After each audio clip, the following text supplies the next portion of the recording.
Caríssimos irmãos e irmãs, paz e alegria no Senhor esteja convosco e com toda a vossa família. No Brasil, a festividade de Todos os Santos é transferida para o domingo próximo.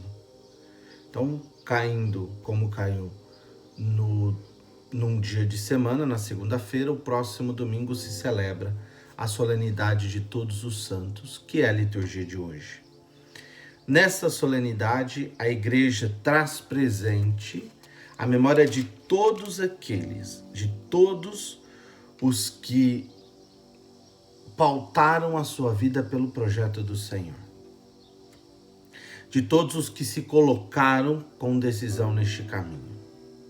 Alguns deles estão nos altares, por volta de uns 25 mil, mais ou menos, são reconhecidos entre beatos, santos e virtuosos. Mas uma imensidão, como vai nos dizer o texto do Apocalipse, uma imensa multidão, ou seja, uma quantidade gigantesca de pessoas que viveram essa santidade no dia a dia das suas vidas e que foram um testemunho do Senhor e transmitiram isso através da sua vida, esse testemunho da sua fé e da sua confiança no Senhor.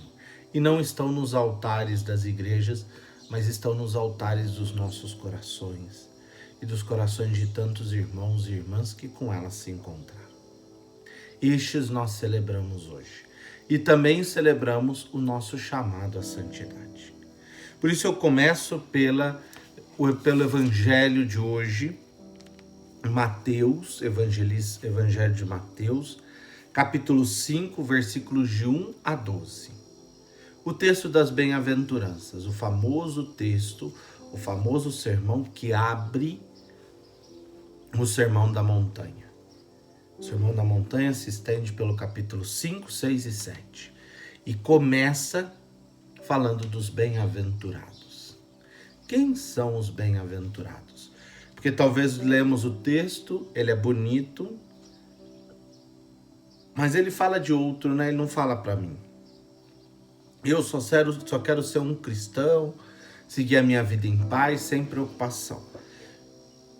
Aí está a questão. Os bem-aventurados são aqueles que se decidiram pelo caminho do Senhor, ou seja, são os cristãos. Isso significa que essas bem-aventuranças também valem para mim. Vale para todo aquele que, decidido por esse Senhor, batizado nesse Senhor, mergulhado nele, decide segui-lo com retidão e decisão de vida.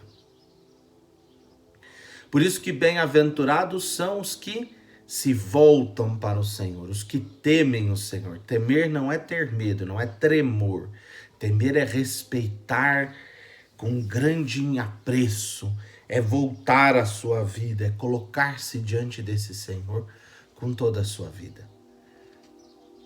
E todos nós cristãos somos chamados à bem-aventurança, a sermos bem-aventurados nas nossas vidas. E é importante perceber que Mateus nos narra um conjunto, né?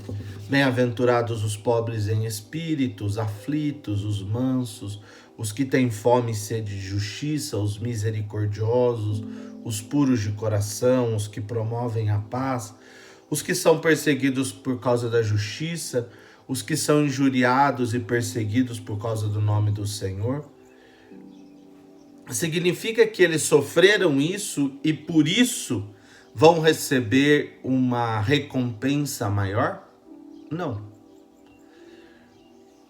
Mas significa sim que eles entenderam, compreenderam no caminho do seguimento do Senhor que o único modo de se colocar nesse caminho era desta forma, sendo puro de coração, sendo misericordioso, promovendo a paz, buscando a justiça e às vezes sendo perseguido por ela, tendo fome e sede de justiça, ou seja, indo com intensidade.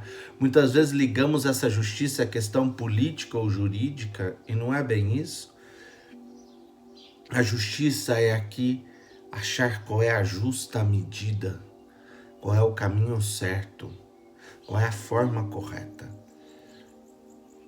O que o bom jurista deve fazer é achar o caminho certo. E o caminho certo não está entre o melhor nem o pior, mas aquilo que possibilitará a pessoa encontrar-se verdadeiramente, aquilo ajudá-lo a transformar a sua vida. A penitência, por exemplo, na confissão, não é simplesmente rezar uma coisa, mas é, ouvindo o aconselhamento do padre, aprender daquilo um caminho novo. Porque não adianta eu perpetuar no erro, eu preciso me decidir pelo novo. Os bem-aventurados, meus irmãos e irmãs, não são pobres de coração porque desejam ganhar o reino dos céus. São pobres de coração, são pobres de espírito porque seguem o Senhor. São mansos, humildes, aflitos, misericordiosos porque se colocam no caminho do Senhor. Porque descobriram no Senhor essa força que os impulsiona. Não é para receber recompensa. Se é para receber recompensa, é troca, não é gratuidade. O bem-aventurado não se preocupa com a recompensa, porque a sua recompensa ele já recebeu. E qual ela é? Segundo a leitura de hoje, primeira carta de São João, capítulo 3, versos de 1 a 3. Ouçam o que nos diz o verso 1. Caríssimos, vede que grande presente de amor o Pai nos deu, de sermos chamados filhos de Deus, e nós o somos. Se o mundo não nos conhece, é porque não conheceu o Pai. Essa nem é recompensa, porque nós somos chamados filhos de Deus antes de nos colocarmos no caminho dele. No batismo, tomamos a decisão da conversão, de voltar-se para o Senhor. Mergulhados nesse batismo, nós começamos a segui-lo como filhos e filhas. Aqui já está a recompensa maior, não precisa outra. O problema é que, muitas vezes no caminho da fé cristã, eu não tenho uma disposição ou uma alegria de dizer eu vou fazer isso, pelo exercício da gratuidade, como dizíamos no último domingo. Eu faço porque fizeram, eu faço porque fazem para mim, eu faço porque fazem por mim e eu troco, eu negocio. Seguir o Senhor não é negócio. É porque encontrou na sua vida a fonte primeira da sua existência. Porque encontrou a alegria dessa bem-aventurança, a felicidade de estar com o Senhor e no caminho dele. É uma descoberta grande e necessária. Muitas vezes seguimos o Senhor, mas não conseguimos dar este passo essencial de vida. Porque falta-nos uma decisão e uma convicção maior por esse Senhor. Falta-nos exatamente essa descoberta dessa profundidade. Nós somos filhos de Deus. Ele me ama como um filho. Ele não me ama como um empregado ou como escravo. Ele me ama como um filho. E a primeira leitura nos coroa hoje, mostrando São João na sua visão do Apocalipse, nos mostra como será este novo céu e essa nova terra. A primeira leitura é Apocalipse 7, versos de 2 a 14. Diz João: viu um anjo que subia do lado de onde nasce o sol. O lado de onde nasce o sol é o lado da ressurreição, o lado da vida verdadeira. Esse anjo ele vem da parte de Deus, da parte do ressuscitado, daquele que anuncia a vida verdadeira. E ele vai fazer esse grande anúncio, né? Ele trazia a marca de Deus vivo, ou seja, do ressuscitado, e gritava em alta voz aos 4 anjos que tinham o poder de danificar a terra e o mar, dizendo: não façais mal à terra e o mar, até que tenhamos marcado na fronte os servos do nosso Deus. Então, a ressurreição do Senhor faz esse grande chamado, é esse grande tempo de vida que se constrói em nosso meio. E esse anjo anuncia esse tempo de vida se concretiza cada vez mais. E os marcados, os selados pelo Senhor, são aqueles que descobriram essa vida bem-aventurada. Esse selo é uma sigilia, um selo é um signo, é um selo, uma marca. E essa marca não é uma marca aparente, é uma marca indelével, ela está no coração. É daquele que voltou a sua vida para o Senhor. Abriu-se plenamente a Ele. E São João continua. Ouviu o número dos que tinham sido marcados. Eram 144.000 de todas as tribos dos filhos de Israel. Então, primeiro, os 144.000. Depois, viu uma multidão imensa de gente de todas as nações, tribos, povos e línguas que ninguém podia contar. Ou seja, a salvação que vem do sol nascente, a salvação que vem da ressurreição, a vida que vem do ressuscitado, ela abarca a totalidade da humanidade. Não são só os judeus. Os filhos de Israel, os filhos das tribos de Israel, mas também todos os povos de todas as nações, tribos, raças e línguas. Ninguém podia contar.